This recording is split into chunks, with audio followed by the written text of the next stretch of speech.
Years passed, and Assiga remained the most powerful kingdom in the Akko dynasty.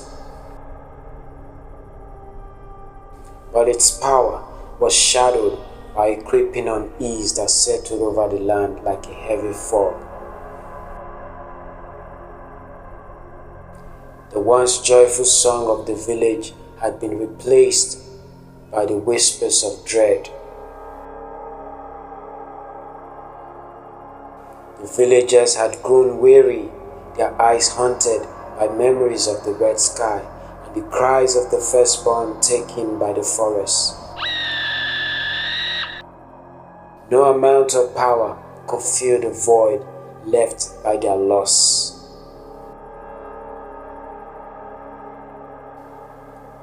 The new King Osong, who had risen to the throne after King Oko's mysterious disappearance, knew only the stories of the pact made by his father and the elders.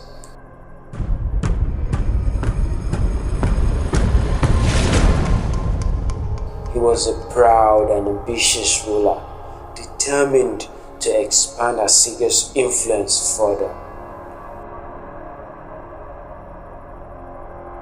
Yet, even with all his might, there were whispers of rebellion among the neighboring kingdoms, whispers that grew louder with each passing year. These kingdoms, once terrified of Assiga's supernatural might, began to question the source of their power.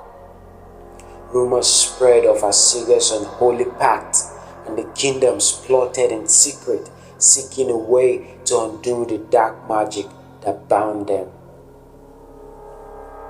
King Osong sought counsel from the few remaining elders who had witnessed the pact. They were now old, their skin sagging, eyes clouded with regret. They spoke in low, hesitant tones, reluctant to revisit the dark night when Assiga's fate had been sealed. But Osong needed answers.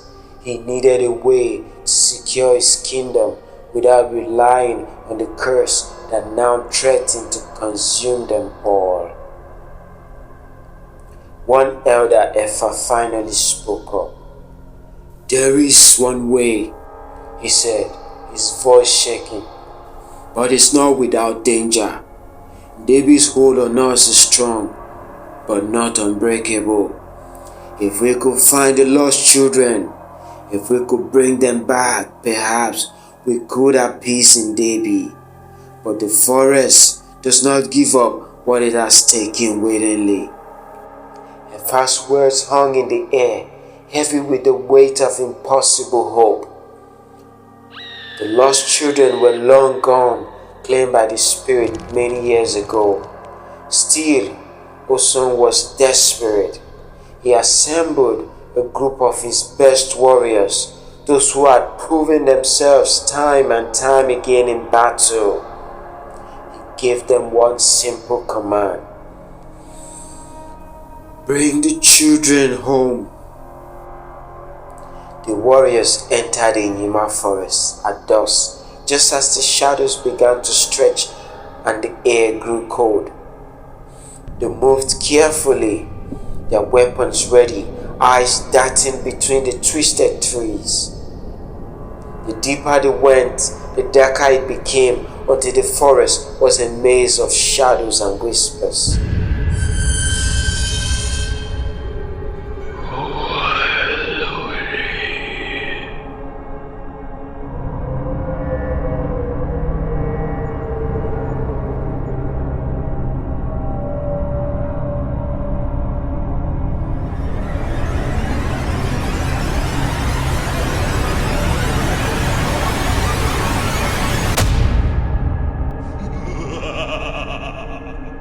They called out the names of the children, but their voices were swallowed by the oppressive silence.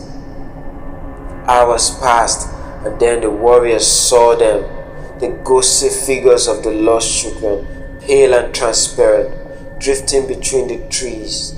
They were unchanged from the night they were taken, still wearing the same clothes, still with the same fearful expressions frozen on their faces. But they did not respond to the warriors' calls. They simply stared, their eyes filled with a sadness that seemed to pierce the soul. The warriors approached slowly, extending their hands in peace. But as soon as they touched the misty forms, a chilling wind swept through the forest, and the ground beneath them began to shift.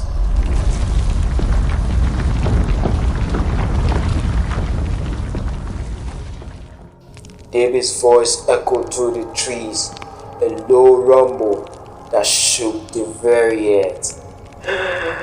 You seek to take what's mine, the spirit groaned.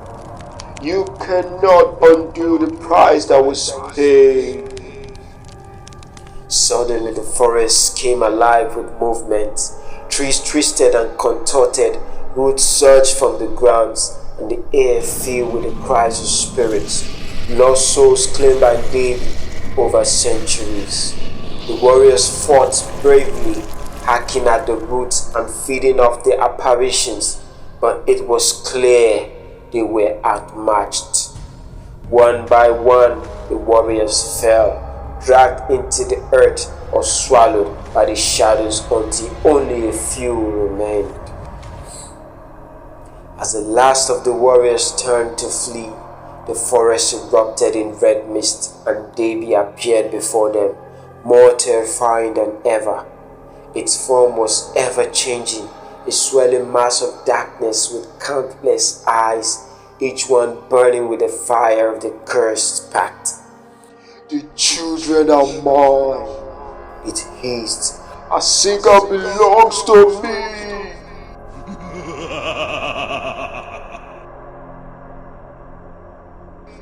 Back in the village, King Osong watched from the palace as the sky once again turned red. He knew the warriors had failed, and with each passing moment, the grip of Ndebi tightened around Assiga. The once proud kingdom was now a place of fear and whispers, its people prisoners of the very power they had sought. As the years went on, the forest around Assiga grew darker, the trees thicker, as if the Enyima was spreading, slowly consuming the land. The kingdom became isolated, shunned by the others who once feared it. Trade ceased, and the once bustling markets were empty. The fields once fertile grew barren, and the rivers ran shallow and red, tainted by the spirit's curse. The people of Assiga could do nothing but endure. They locked their doors and prayed to the old gods, but they knew in their hearts that there was no escaping the price of the pact. Every generation, the firstborns were taken, and the skies would turn red, marking the anniversary of their greatest mistake. Assiga remained powerful, but it was a power built on fear and loss. The once proud warriors were now a shadow of their former selves, their eyes empty, their hearts hollow.